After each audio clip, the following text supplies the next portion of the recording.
بسم اللہ الرحمن الرحیم۔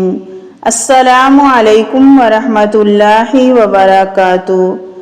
ام المومنین سیدہ عائشہ صدیقہ رضی اللہ تعالیٰ عنہ سے روایت ہے کہ نبی کریم صلی اللہ علیہ وسلم رمضان کے آخری عشرہ میں اعتکاف کرتے اور فرماتے کہ رمضان کے آخری عشرہ میں شب قدر کو تلاش کرو۔ حضرت عبادہ بن صامت رضی اللہ تعالیٰ عنہ نے بیان کیا کہ رسول اللہ صلی اللہ علیہ وسلم ہمیں شب قدر کی خبر دینے کے لیے تشریف لا رہے تھے کہ دو مسلمان آپس میں جھگڑا کرنے لگے۔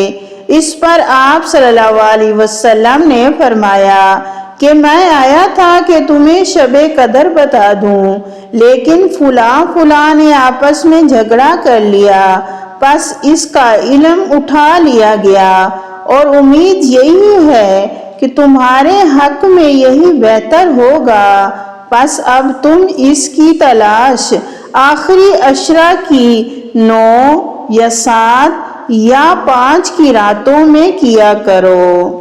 حضرت عائشہ رضی اللہ تعالیٰ عنہ بیان کرتی ہیں، میں نے عرض کیا، اللہ کے رسول مجھے بتائیں، اگر میں جان لوں کہ کون سی رات شب قدر ہے تو میں اس میں کیا دعا کروں؟